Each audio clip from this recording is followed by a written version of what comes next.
What about the game tomorrow, Dick, against Kilmarnock? It's obviously going to be a tough one because Kilmarnock are in top form. Well, they are top form. They are not only at home but also away. They are a real team. They are fighting for each other. But I told my players that we have to do the same. We have to work very hard, and then normally we have the better side. But so far they are doing an excellent job, and they have some excellent players and a good coach. Because if you can bring your team so far, well, that's a very good success of him. Dick Advocat with a message there for Gordon Smith. Not for a long time have Kilmarnock gone to Ibrox with such confidence. They've scored 7 goals without reply in their last 2 games. They've lost just twice in the league and couldn't be much closer to top spot. Kilmarnock and Rangers, who have a game in hand, are both on 31 points. On goal difference, there's just 1 between them. And the Rugby Park side have happy memories of their last visit to Ibrox. And that's in for John Henry and Ali Mitchell! It was really important for the club at that time, to try and get into Europe, and for me to come on as a sub and score a goal, it's magnificent, It was great for the Kilmarnock support. They had a great time when I scored, but I'm still getting a bit of banter yet from Durrant and that. He wasn't happy at the time, was he? Certainly not, and he's still not happy. Now Durrant, well-paced pass. Ian Durrant shaping up for the shot! Ian Durrant! He's got his arrogance on the park, and I feel that everybody's growing confidence just because of his presence there. So has your game grown for having him alongside you? Certainly. Makes me more confident having him there. He takes the ball, makes a play great passes, and just opens the door for us really,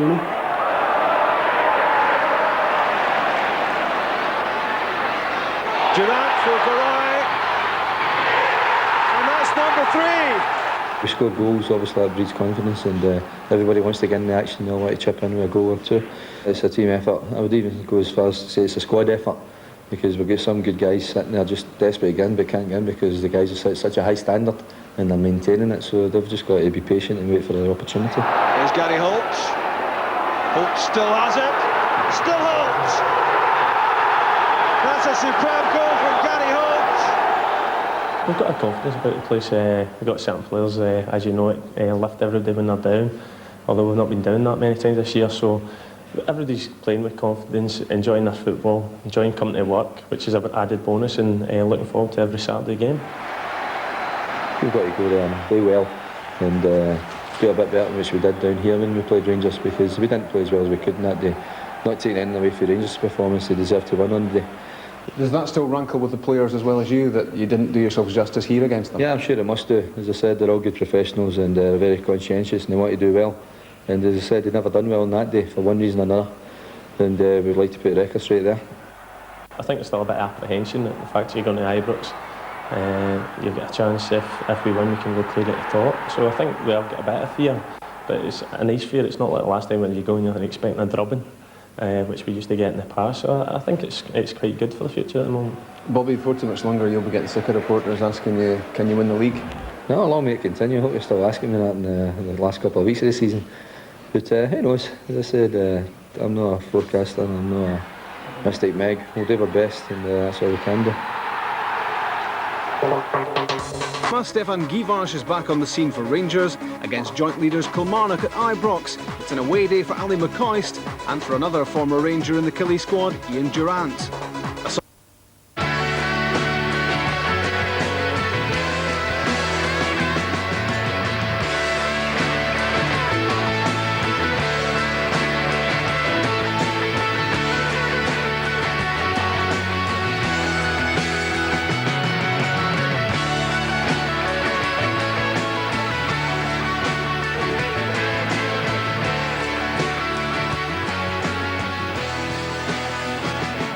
Top of the First Division. Now let's head for a similar meeting in the Premier. Again, first against second. 2 teams separated by goal difference only at 3 o'clock this afternoon. Rangers against Kilmarnock, watched by John Barnes. Well, Rod Wallace's 15th goal of the season ensured that Rangers picked up all 3 points in a game that never really lived up to its match of the day billing. Killie the best early chance when Jerome Vareille shot straight at Antoniemi when he was clean through in the keeper. But it was Rangers who enjoyed the bulk of possession, and while Stefan Guivarc'h had a goal disallowed in 7 minutes, minutes. There was no question over the validity of Rod Wallace's strike, which gave Rangers a lead 3 minutes later as he slotted home a Barry Ferguson cross. Rangers always looked in command, with Gordon Marshall having to produce a number of fine saves to prevent the Ibrox side increasing their lead. But when Killie brought on Ali McCoist with 15 minutes remaining, Kilmarnock enjoyed a late flurry, but McCoist couldn't find that elusive equaliser, and so it finished. Rangers 1, Kilmarnock 0. The last time they came to Ibrox, Kilmarnock drew the biggest crowd of the season and had the temerity to score a goal in stoppage time, thus effectively ending Rangers' pursuit of the holy grail of 10 in a row, and I doubt that has slipped the minds of the vast majority today. And this Rangers side will want to roll into action after the whimper of last week against Dunfermline, fielding 2 changes in the side which played in Palmer. Henrik Kanchelskis and Stefan Givas back in the side, and so also in George Elfbens, despite apparently sitting a trifle miffed over the prospective Neil McCann transfer. Now, he scored 13 goals, although 7 of them penalties. He can be very effective, he can also be glaringly ineffective, which I suppose is how the coach himself sums him up. Killie built the confidence in having lost only one of their last away matches and having one of the best seasons in years. One solid reason for that, Ian Durrant, back at Ibrox for the first time in new colours. So why did Rangers let him go in the first place, since he's been outstanding for Killie? Dick Advocat's answer, Barry Ferguson. In this bird's last encounter of a rugby part, the referee booked 6 and sent one off John Robotham there. We'll be hoping for something a little more festive today. I think Dick Advocat has discovered, particularly in the past week, that his new club are judged by a different set of criteria than others. Even though in the space of 6 months he's transformed this club from the technical and tactical shambles that it was fast becoming in this environment, adulation can turn to hostility and a pinhead and the blink of an eye. That's the old firm ethos for you, like it or lump it. Back there by Van Bronckhorst. I suspect we'll see a lot of him today. The battle of the midfield, and that's where Kilmarnock have been particularly strong.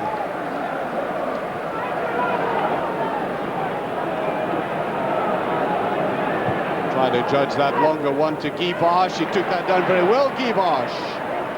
Just touched away. That's the man, the Frenchman, was calling, saying he needing a little more games. There's Kanchelskis, beautiful ball in there to Van Bronckhorst. Now, normally the Dutchman's first touch is impeccable. Certainly wasn't there.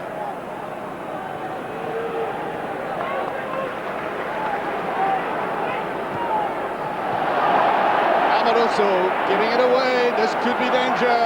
Alberts came in, he got away with it. A little bit hasty in the ball forward. Neatly picked up by Vareille, whose pace is outstanding. That's a good tackle by Amoroso.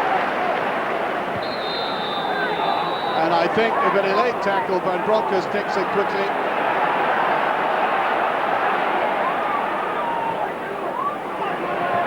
Wants it back. Well, Wallace, I think maybe about a yard offside, but Rangers already looking very sharp in their forward momentum.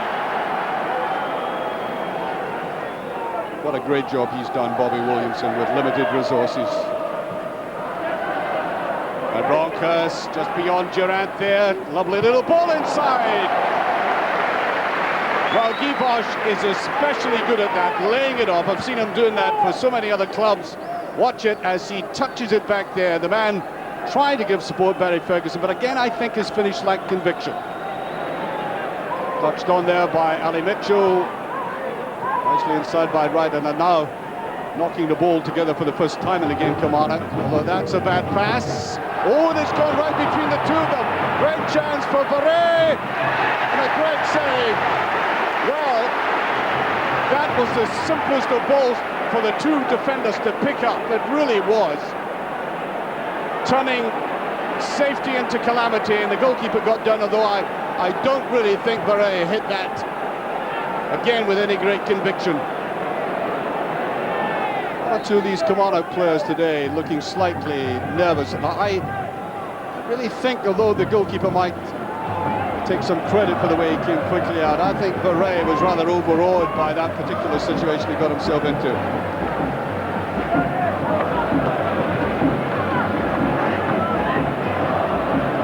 Durrant, now Mitchell. Reilly coming back at them very quickly indeed. Ferguson gets away with it. Given support by Alberts. Looking away across towards Guy Bosch. Here's Guy Bosch with it. Oh, that's a beautiful strike, but it's offside. He took it so cleanly and well. That is a typical Guy Bosch strike. Renowned in France with the way he could finish like this. There was a deflection there, and then off the head of Van Bronckhorst and cleanly put away, but offside.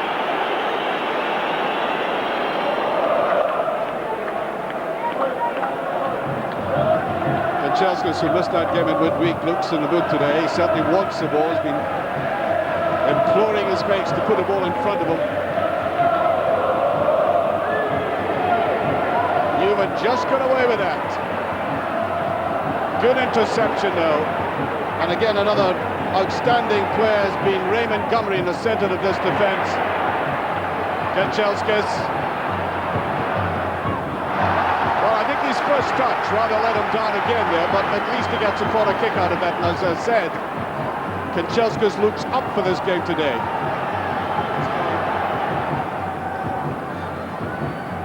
And it's the near post and straight towards Gordon Marshall, who I suspect was rather surprised that suddenly the ball ended up in his arms there. He got down to it very quickly.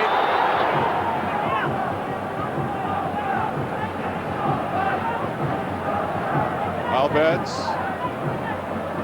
trying to lift that over his opponents. Rangers players wouldn't carry on there. There's Amoroso. Barry Ferguson, Porini, missing out though, Kanchelskis. That's towards the far post to Wallace, he's done it! Rob Wallace scores his 15th goal of the season, a delightful move by Rangers. They had a little warm-up prior to that, but that Guy Bosch disallowed goal. And in reverse, this time coming from right to left.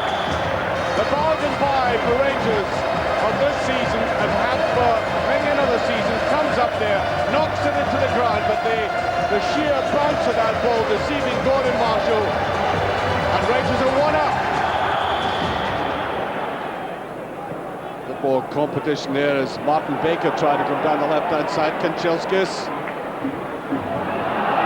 fighting his way through, can't get it though. Porini gives support. Now Van Bronckhorst. That's away to the left, and Alberts cut off there by MacPherson as Alberts locked in the background. Well, that's a free kick. Van Bronckhorst is going to be booked for that. Now, Van Bronckhorst hasn't a very good disciplinary record.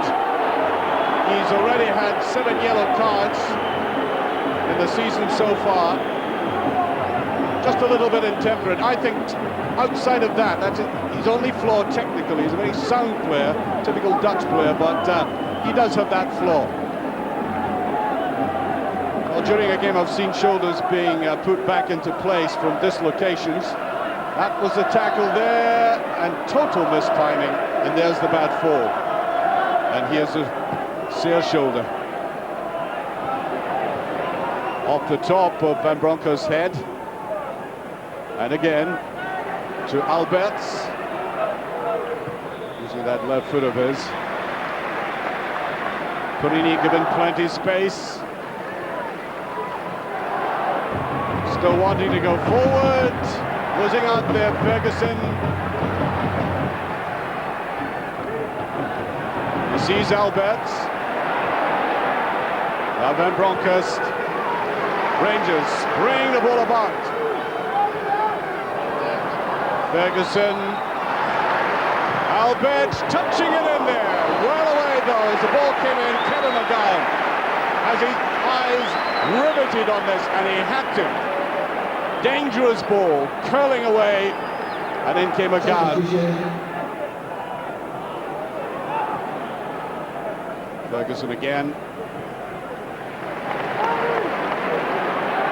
Weighted that pass beautifully, Kanchelskis. Porini, there's Guy Bosch. And he was offside though. Way in that far side, the flag goes up. As soon as Porini chipped this across here, you can see, even from that angle, he was offside. And that early fluency is gone from Rangers now. That was a characteristic of their performance last week by all accounts. Here's Kanchelskis. Now Vidmar. Albert's coming forwards. Good run by Albert's. Kiebosh puts it down. Ferguson with a shot, just away. Well, I've noticed about Barry Ferguson, he does get into very good positions outside the box. What is now requiring from him is that lethal finish. That again just deserting him, although the defender coming out obviously slightly wrong-footed him. McGowne, Holt, Mitchell, here's MacPherson.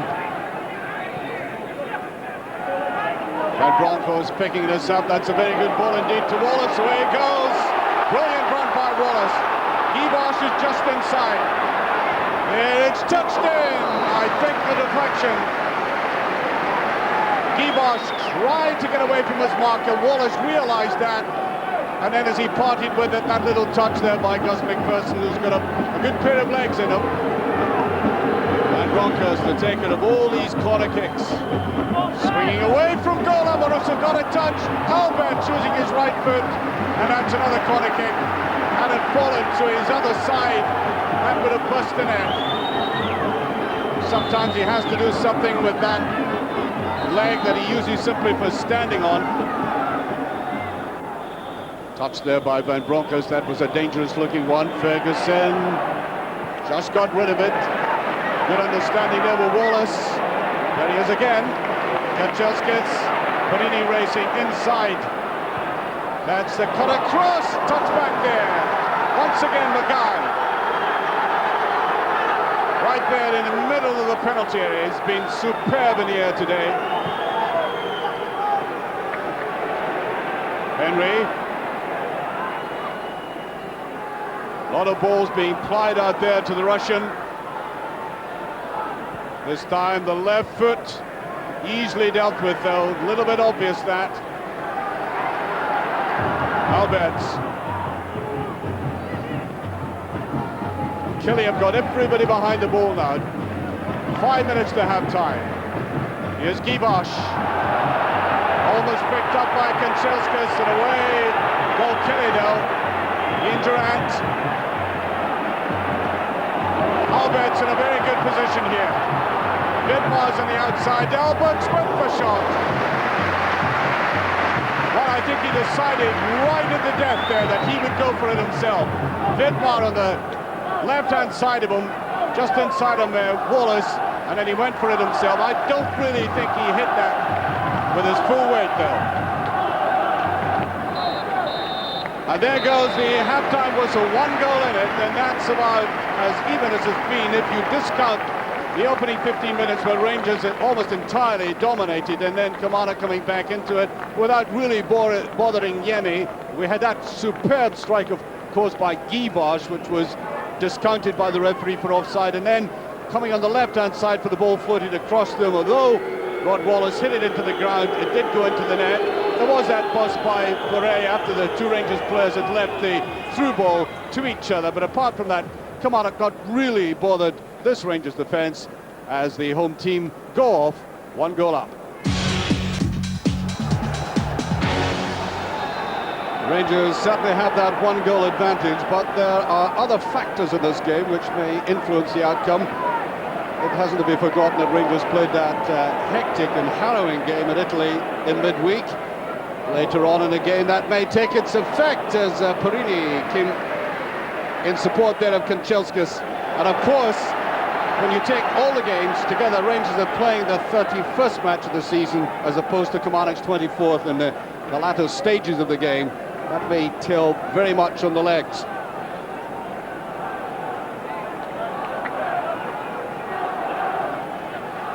Put it in. Kiebosh did get a little touch to that.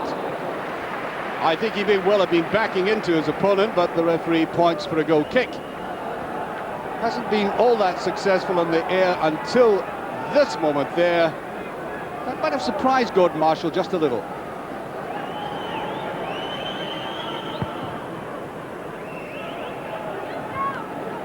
Givaj did very well there to touch it back now, just beyond Wallace. Vareille. Kanchelskis taking the two defenders with him. There it goes, right across towards Albert. Givaj allowing that to go right across the other side of the penalty area. Good work by Kanchelskis again. He's done that so often in the game.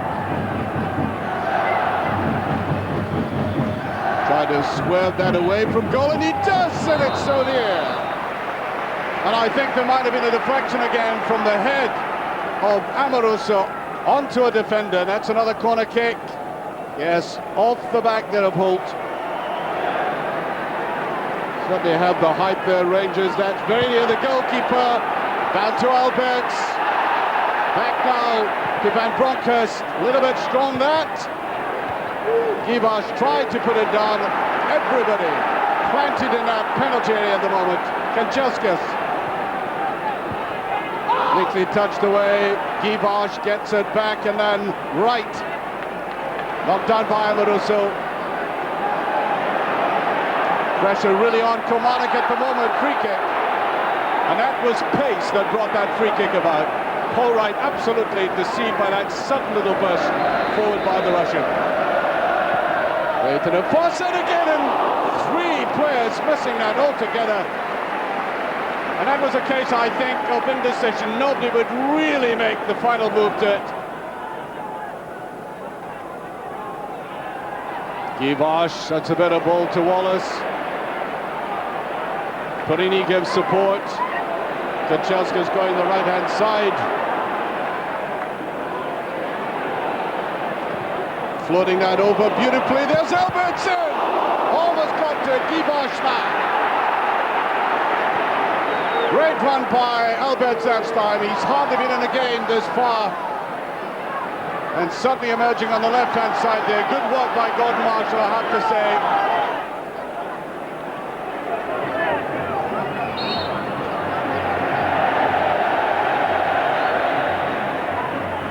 Taken away from Kanchelskis again. Now Vareille, that's a free kick. Well, they're running out of the count of free kicks now. They're coming in full spate. And here comes Ian Ferguson. He has the muscle and the strength, and also he showed quite clearly the intelligence this season to be a more than adequate replacement for Barry Ferguson, his namesake.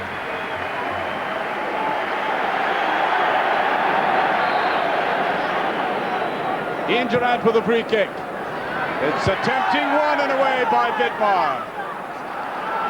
Well, full marks to Vidmar there, because that had eluded the central of that Rangers defence. He read the danger very well coming from the left.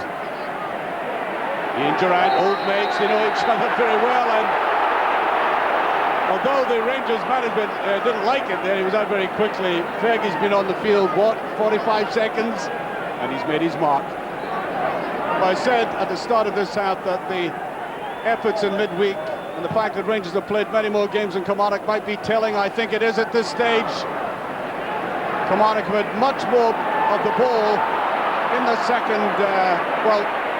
part of the game. There's Wallace going through, and the goalkeeper reads it well. Suddenly Kilmarnock had pushed forward, left themselves exposed at the back, and there is a decided element of tiredness about some of the Rangers players. But here's Wallace going again. Here's Kanchelskis. He's got a bit of freedom.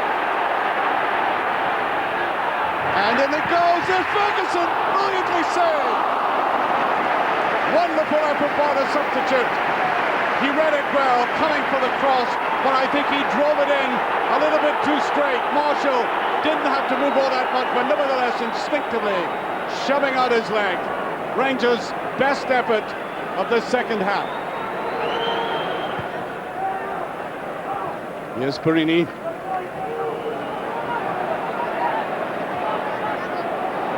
Gave that to beautiful play by Ferguson. I said he's played so intelligently for Rangers. Well, over the years he has, but certainly showed some marvellous touches this season. There's Alberts.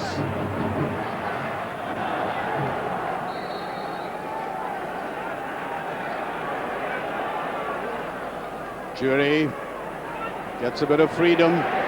There's Ferguson. Now Kanchelskis. It's an inviting one. That's MacPherson forced into that.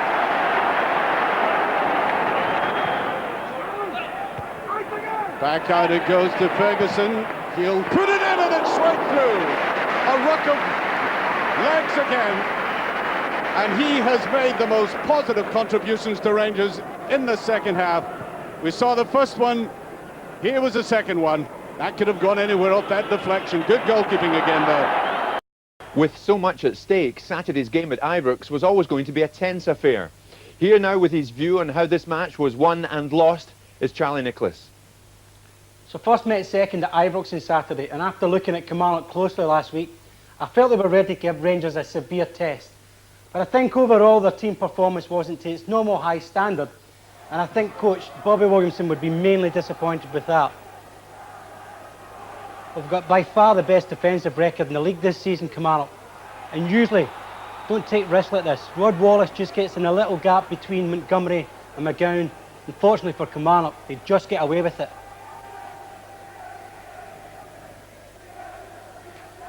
The only real clear-cut chance that came Kilmarnock's way fell to Jerome Vareille after another defensive mix-up by Rangers. But he should have shown more composure. He had two options. For me, the first one should have been a little chip to his right over the advancing goalkeeper or power into the corner. In the end, he did neither.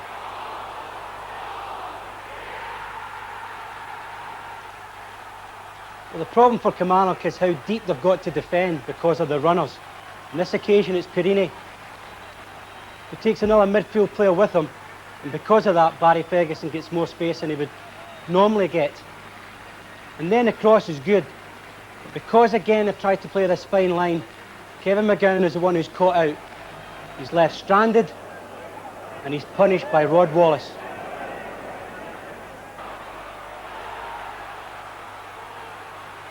The Rangers had good options going forward on Saturday, but Kilmarnock in this position are pretty strong defensively.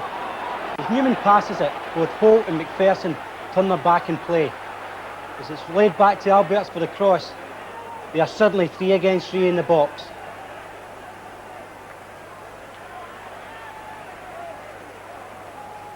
And when they did have the opportunity to get forward, again it's Gary Holt, but it just seemed to fizzle out. But I mentioned last week, this is the most improved player in Scotland for me. His play's improved, his passing's improved, but we just watched this work rate. And this is the reason I think Kilmarnock will challenge right to the end of the season. And Chelsea has always been very quick, but Holt stays with him and then has the cheek to win himself a bye kick. Well, attack-wise, this was an area where it disappointed me Saturday. I just felt that the forward line was far too close to its midfield.